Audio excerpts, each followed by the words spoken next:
अरमान भी हो जाते हैं औरों के हवाले। बेहतर यही है कि खुदा गरज न डाले। लेकिन अब यो मदद नहीं रही, अब यो मोहब्बत का दर्जा है। दोस्तों नमस्कार, मैं अनिरुद्ध चौहान। स्वागत आप सभी का गांव गुहाड़ में। देश आज़ाद हो चुका है। 79 वर्ष हमें हो चुके हैं आज़ादी से दूर हुए। और दूर हुए मैं इसलिए बोल रहा हूँ क्योंकि फिलहाल ऐसा वक्त है कि हम ना तो कुछ कह सकते हैं, ना कुछ बोल सकते हैं, ना कुछ सुन सकते हैं। किसी को कुछ भी कहा जा सकता है। किसी से इसलिए भी कहा जा सकता है कि उसने दाढ़ी रख रखी है और उसने टोपी पहन रखी है, और आजकल यही सब देश में चला हुआ है। लेकिन जब आज जिस जगह पे मैं खड़ा हूँ, ये वो जगह है, ये वो पाकिस्तान है जिस जगह ने हाफिज जामिन सईद को हमारे बीच भेजा था। एक ऐसी शख्सियत जो देश के लिए 1857 की क्रांति में हमारे बीच से चले गए थे। ये मदरसा है, हट जाओ एक बार। ये जो बाढ़ पीड़ितों के लिए, जो पंजाब में बाढ़ पीड़ित हैं, उनके लिए राहत सामग्री भेज रही है मदरसा इमदादिया रशीदिया। ये वही मुसलमान हैं जो जब देश आज़ादी के लिए लड़ रहा था उस समय साथ खड़े थे, जिन्होंने मोहम्मद शाह जफर को सबसे आगे रखा। और उस समय भी जब क्रांति हो रही थी 1857 में, उस समय के जो क्रांतिकारी थे, उन्होंने सबने ही बहादुर शाह जफर को राजा घोषित कर दिया था कि हमारी तरफ से नेतृत्व ये करेंगे। लेकिन आज नाम पूछकर, उसकी पहचान देखकर उसके साथ घृणा की जाती है। ट्रेनों में हादसे हो रहे हैं, मॉब लीचिंग हो रही है, लेकिन आज भी देश का मुसलमान पंजाब के साथ खड़ा है। कुछ लोग सोशल मीडिया पर पूछ रहे हैं कि वो बाढ़ पीड़ित जो पंजाब क्षेत्र है उसमें वो किसान आंदोलन वाले कहाँ हैं, वो जो दिल्ली में धरना दे रहे थे वो कहाँ हैं? वो खड़े देख सकते हैं आप। ये वही मुसलमान है जो देश के साथ खड़ा था और आज भी देश के साथ खड़ा है। अब इनसे बात करेंगे। सबसे पहले आपका क्या नाम है जी? मेरा नाम मोहम्मद साजिद। साजिद जी, बाढ़ पीड़ितों के लिए आपने जो इस राहत सामग्री इकट्ठा की है, कितना वक्त आपको मिला इसके लिए? ये जो आप देख रहे हैं, ये हमने 2 दिन में इकट्ठा किया अल्हम्दुलिल्लाह। जो सैलाब से मुतासिर हो गए हमारे पंजाबी भाई, आपको पता है कि वो सड़कों पर आ चुके हैं, उनके पास कुछ नहीं है, जो कुछ था वो सब पानी में बहा कर चला गया। अब ऐसे वक्त में इंसानियत के नाते उनकी खिदमत करना, उनकी मदद करना, उनका सहयोग करना, उनका सहारा बनना, ये हम सब का फरीज़ा है। और हमारे पैगम्बर अलैहिस्सलातु वस्सलाम की तालीम भी यही है कि बिला तफरीक मज़हब व मिल्लत के जब वक्त पड़े मदद करने का तो दिल खोल कर मदद की जाए। तो हम इंसानियत के नाते अपने भाइयों की दिल खोल कर जितनी हमसे हो सकती है मदद कर रहे हैं। अच्छा, मदरसों को लेकर बड़ी बातें की जाती है। मदरसों में तो ये सिखाया जाता है। मैं तो पिछले लगभग 8 से 9 दिन से ऐसी वीडियो देख रहा हूँ जिसमें मुसलमान दुनिया भर का अलग अलग मुल्कों के भी दुआ कर रहे हैं, और यहाँ का मुसलमान बढ़ चढ़ कर भाग ले रहा है, खासकर मदरसे वाले। और मुसलमानों की मैं बात नहीं कर रहा जो अदर मुसलमान है, लेकिन मदरसे वाले तो सबसे आगे खड़े हैं। जंग आज़ादी की बात तो जहाँ मैं खड़ा हूँ, यहीं से शुरुआत हुई थी शामली में। जी। सारे मुसलमानों को अंग्रेजों के द्वारा मार भी दिया गया था उस समय के, अगर वो शहीद हो गए थे। तो ऐसा क्यों कहा जाता है? कौन लोग हैं जो इस तरह की बातें करते हैं? सच्चाई ये है, ये वो लोग होते हैं कि जो नफ़रत फैलाते हैं, जो देश का माहौल ख़राब करना चाहते हैं, आपसी जो भाईचारा है उसको तोड़ना चाहते हैं। ये जो हमारा मिलजुल कर रहना उनको पसंद नहीं आता है। हकीकत तो ये है कि अगर आप मदरसे की तारीख़ को पढ़ेंगे तो मदरसा वो जगह है कि जहाँ से अमन का दर्स दिया जाता है, अमन का पैगाम दिया जाता है, भाईचारगी को बढ़ावा दिया जाता है। तारीख़ का जब हम मुताला करते हैं तो पता चलता है कि हिंदुस्तान को अगर किसी ने आज़ाद कराया है तो सबसे अहम भूमिका अगर किसी स्थान ने निभाई है तो वो मदरसे है। दारुल देवबंद की बुनियाद भी रखी गई थी। क्यों? इसलिए कि हमारा मुल्क गुलाम बन चुका था। गुलामी से बाहर मुल्क को लाने के लिए दारुल देवबंद की बुनियाद को रखा गया था। और बिफज़लिही ताला हमारे कबीरीन ने, हमारे बुज़ुर्गों ने अपनी जान को निछावर किया, अपनी औलाद को यतीम किया, अपनी औरतों को बेवा किया, और इस मुल्क के लिए अपनी जान को कुर्बान कर दिया, अपनी जान को निछावर कर दिया।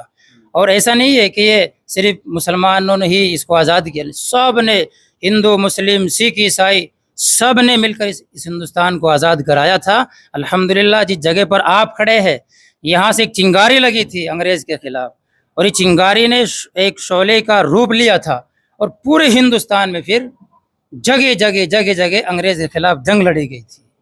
ये वो स्थान है। वकील साहब, आप वकालत करते हैं, कानून को अच्छे से समझते हैं, आप ऐसे लोगों को क्या कहना चाहेंगे जो इस समय में भी उन लोगों पर हंस रहे हैं जो जब भी देश पे आफत आती है, कोई आपदा आती है, तुरंत खड़े हो जाते हैं, अपने दुख भूलकर, सारी चीजें भुलाकर एक तरफ खड़े हो जाते हैं, चाहे वो कोई भी जगह हो, हिंदू हो, मुसलमान हो, कोई भी हो, वो सिख खड़े हो जाते हैं। आप ऐसे लोगों को क्या संदेश देना चाहेंगे?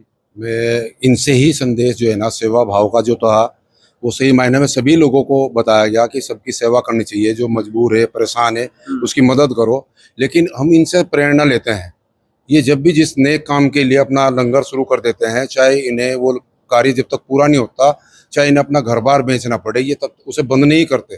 तो हम तो इनसे ही थोड़ी सी सीख ले रहे कि हम भी इस तरह से मदद करें, जो हमेशा दुनिया में, पूरी दुनिया में मदद करता है, हम भी इनके लिए कुछ ना कुछ करें। जी, आपका क्या नाम है जी? मेरा नाम शमशाद है। तो आप क्या कहना चाहोगे? आप मदद भेज रहे हैं, सामने खड़े हैं, ऐसे समय में जब उन पर आफत आई हुई है और देश का जो माहौल है वो बड़ा इस तरह का हो चुका है कि आदमी सिर्फ ये देखना चाहता है कि इसका लिबास क्या है। बस ये वक्त की ज़रूरत है, कोई ज़ात पात कोई धर्म ना देख के, ये इस वक्त की ज़रूरत है कि अपने उन पंजाबी भाइयों की ऐसे वक्त में मदद की जावे। अभी हमारे मुफ्ती साहब ने तफसील से बताया है आपको, हमारे यहाँ भी अल्हम्दुलिल्लाह इसके बारे में मशवरा हुआ, कुछ कोशिश की गई, आप देख रहे हैं, ये अपने उन भाइयों के लिए कोशिश की और वहाँ भेजने का काम कर रहे हैं इंशाल्लाह। और भी देख सकते हैं आप, ये मदरसा है और मदरसे के बहुत सारे बच्चे यहाँ पर खड़े हुए हैं। और एक चीज़ और मैं आपको बता दूँ, इस मदरसे में 8वीं तक सरकारी स्कूल की जो एजुकेशन है वो यहाँ पर दी जा रही है, NCERT की किताबें यहाँ पढ़ाई जा रही हैं। तो जो लोग वैसी खामखा की फालतू बातें करते रहते हैं। आपका क्या नाम है जी? मेरा नाम नूर मोहम्मद। बड़ा प्यारा नाम है आपका। जी माशाल्लाह। नूर भी है और मोहम्मद भी। तो आप क्या कहना चाहोगे, जो राज सामग्री भेजी जा रही है और जो लोग खामखा की फालतू की बातें कर रहे हैं, खासकर मुस्लिमों के प्रति, उनसे आप क्या संदेश देना चाहेंगे कि आप पहले भी खड़े थे और आज भी खड़े हैं? जी अल्हम्दुलिल्लाह, मैं अब से 2 रोज़ पहले पंजाब गया था, वहाँ का दौरा करके आया भी हूँ। देखा है कि बहुत लोग परेशान हैं इस वक्त, उन लोगों को ज़रूरत है, और इंशाअल्लाह आज भी ये हमारी तरफ से ये मुख्तसर सा सामान उनके लिए भेजा जा रहा है। तो हम तो यही चाह रहे हैं कि हमारे देश के अंदर भाईचारा कायम रहे और अल्लाह ताला इसे खिदमत करने की सबको तौफीक दे। पाजी, थोड़ी देर पहले आप एक शायरी सुना रहे थे मुरली वाले के लिए, एक बार उसको थोड़ा सा दोहरा दीजिए। अरमान भी हो जाते हैं औरों के हवाले, बेहतर यही है कि खुदा गरज न डाले, गरज भी डाले तो किसी अहले वफा से, जैसे सुदामा को मिल गए मुरली वाले। सुदामा का उन्होंने उद्धार किया था, क्लास फेलो भी रहे थे, फिर उस वक्त जब पहुंचे मदद के लिए उनके महल बनवा दिए जाके फिर, और वही काम जो है इस तरह डूबते को तिनके का सहारा है। आप लोगों की ये मदद जो है, मैं तो समझता हूँ ये करोड़ों उसमें है, और दिलों में ये बैठ गई बात जो है। मैं अभी पहले भी कही थी ये बात कि गांव में जितने भी गांव हैं पंजाब के, कहीं कोई भी हैं, एक कम्युनिटी नहीं है वहाँ, सारे मोमडन भी हैं और धार कम्युनिटी का आदमी है। ये हो सकता है मेजोरिटी ज़्यादा सरदार हो, पर हमने बात आखिरी कह दी कि हम सब अल्लाह मियाँ की उसकी जो है संतान है। हमारे में भाईचारा रहना चाहिए, इसी तरह प्यार रहना चाहिए, ना कि मुंह देख देख के किसी की सहायता करनी। जो भी पात्र है उसके लिए जान भी हाजिर है। जय हिंद, जय भारत। पाजी, तो आप क्या कहना चाहोगे? यही बस। हाँ जी, ये अभी मैं एक चीज़ और बता दूं आपसे, पंजाब वही है जिसने दुनिया भर की चीज़ें हमें दी हैं। बहुत सारे नाम, भगत सिंह जी भी पंजाब के थे, और जनरल डायर को मारने वाले भी, सब कुछ। जब किसान आंदोलन चला हुआ था, मैंने लगभग सारा समय किसान आंदोलन में बिताया है। ब्रेड पर शहद लगाकर स्पेशल पनीर वाले पिज्जे, टिक्की, बर्गर, जो कुछ उस टाइम के भोंकने वाले थे, वो आज भी इस समय में भी भोंक रहे हैं पंजाब के ऊपर। और पंजाब वो है, मैं ज़्यादा नहीं कहता, तकरीबन पानी सूखने के 3 माह के बाद वो फिर खड़े होंगे। और जो आफत उन पर आई है, अगर इन लोगों पर आ जाए तो हो सकता है आत्महत्या कर लें, लेकिन वो मजबूत है, पहले भी उन्होंने बहुत कुछ खोया है और अब फिर बहुत कुछ खोकर देश को संभाल लिया है। आप क्या कहना चाहोगे सरदार जी? आज आपके साथ आप देख रहे होंगे पिछले दो वीडियो मैंने आपके साथ कर लिए हैं और इतने सारे बच्चे सफ़ेद पोश सब एक समय ऊपर खड़े होते हैं, एक समय नीचे जाते हैं। इतना जो इस्लाम ने जो कुछ दिया है पूरी दुनिया को एक जीने का नज़रिया, आप क्या कहना चाहते हैं इस्लाम की तरफ से? चौहान साहब, मैं तो आपको यही कहना चाहूँगा कि पंजाब ने इस वक्त बाढ़ में बहुत कुछ खो दिया है, पर उससे ज़्यादा जो ये भाईचारा और प्यार मिल रहा है ना, इसका पंजाब हमेशा ही कर्जदार रहेगा। और जो आप ये बात कर रहे हैं ना, बार बार नफरत वाले आदमी नफरत फैलाते हैं। ऐसे ही एक बार कोई साधु था, भगवान को मानने वाला, अल्लाह को मानने वाला, तो जैसे वो जा रहा था पानी में बिच्छू था, तो वो बिच्छू को निकालता है, बिच्छू को जैसे ही हाथ से निकाल के छोड़ने चाहता है तो वो बिच्छू उसके डंक मार देता है। वो फिर बिच्छू पानी में चला जाता है, वो फिर उसे निकालता है, ऐसे 2-3 बार करता है। तो जो पास में खड़ा होता है वो उसे बार बार पूछता है, आप ऐसा क्यों कर रहे हैं, ये आपको डंक मार रहा है। वो कहता है ये इसकी फितरत है और मेरी फितरत है इसको बचाना। तो इसलिए जिसके पास जो होता है, अब जैसे मदरसा इमदादिया ने जो ये एक मिसाल पेश की है, तो इनके पास मोहब्बत है, भाईचारा है, तो इसलिए पंजाब के दर्द के साथ खड़े हैं। हाँ जी जी, एक बच्चा है। देखो एक चीज और है, इस दुनिया में जितना बोलना, शायरी हो, गाना हो, बजाना हो, म्यूजिक का सिस्टम हो, सारी चीजों पे खासकर भारत में तो मुसलमानों का कब्जा है। अगर एक दिन के लिए ये ताला लगा लेना, हमारे गांव में एक मुस्लिम बाल काटने वाला था, वो चंद समय के लिए बाहर चला गया, इतनी बड़ी बड़ी दाढ़ी हो गई थी, शामली में 50 रुपए बनती है, 50 रुपए का पेट्रोल फूक दिया। तो इनका तो एहसान हमें पूरी जिंदगी भर मानना चाहिए, चाहे वो देश आज़ादी की बात हो या आज की बात हो। हाँ जी जी, अगर यहाँ पर हिंदुस्तान के अंदर इस वक्त जो हालात है मुसलमानों के, वो तो छुपे हुए हैं नहीं किसी से। तो अगर मुसलमानों के हालात बहुत बेहतर होते तो उस वक्त ये मदद करते, फिर तो होती मदद। लेकिन अब यो मदद नहीं रही, अब यो मोहब्बत का दर्जा है। जब कोई आदमी खुद मुश्किल में हो और फिर वो आपकी मदद करे, तो अब यो मदद नहीं, अब उसे मोहब्बत है वाकईतन, तभी वो आपसे उसे लाव लगा हुआ कि अपनी मुश्किल में भी वो आपकी मदद कर रहा है। नानक नाम जहाज है जो चढ़े से उतरे पार। और मैं आप सभी से एक गुजारिश करूंगा, दरख्वास्त करूंगा, वीडियो को ज्यादा से ज्यादा शेयर करना है। जी जी, मेंबर साहब क्या हाल है? आप हैं, क्या नाम है जी आपका? मोहम्मद इखलाक।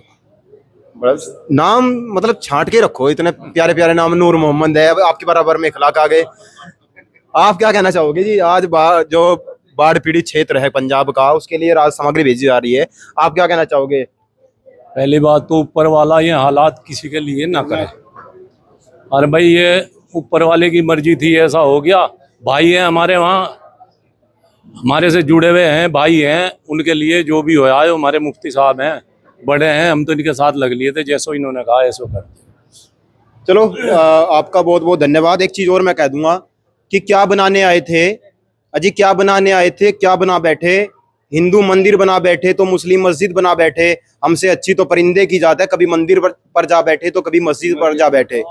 आज जरूरत है देश को उस भाईचारे की, उस मोहब्बत की, उस प्यार की, उस इश्क की जो पहले हुआ करता था। मैं जब छोटा सा था, लगभग मैं चंद लाइनों में अपनी बात को खत्म कर दूंगा। हमारे घर में बर्तन को आग में डाल दिया जाता था अगर कोई मुस्लिम हमारे घर पे चाय पानी पी के चला गया। लेकिन अब बर्तन एक है और दिल अलग अलग। उस समय दिल एक थे और बर्तन अलग अलग। बर्तन भले ही बर्तन अलग हो जाए, लेकिन दिल एक रहना है। एक भाई और हैं, ये भी कुछ कहना चाहते हैं। जी इरशाद। देखो सर, ये ज़िला शामली यूपी 19 है। अल्हम्दुलिल्लाह ये जो शहर है कोई मामूली शहर नहीं है, ये अपनी मिसाल आप रखता है। इसके आसपास के जितने भी तहसील लगती हैं, ज़िले लगते हैं, चाहे ज़िला मेरठ हो, मुजफ्फरनगर हो, यहाँ अल्हम्दुलिल्लाह प्यार और मोहब्बत का सबक पढ़ाया जाता है इन मदारिस में। अल्हम्दुलिल्लाह पहले से ही हमारे अंदर भाईचारगी, हिंदू मुस्लिम सिख ईसाई का जो नारा लगाया था वो आज भी मौजूद है। और जो ये इमदाद हो रही है ज़िला शामली से, यहाँ ऐसे बेहतर इतने हालात भी नहीं है, कारोबार भी इतने मजबूत नहीं हैं, छोटे मोटे कारोबार हैं। इसी से हमारे भाइयों ने थोड़ा बहुत, जितना भी हमारी माए बहनों ने भी जो भी हुआ, इमदाद है।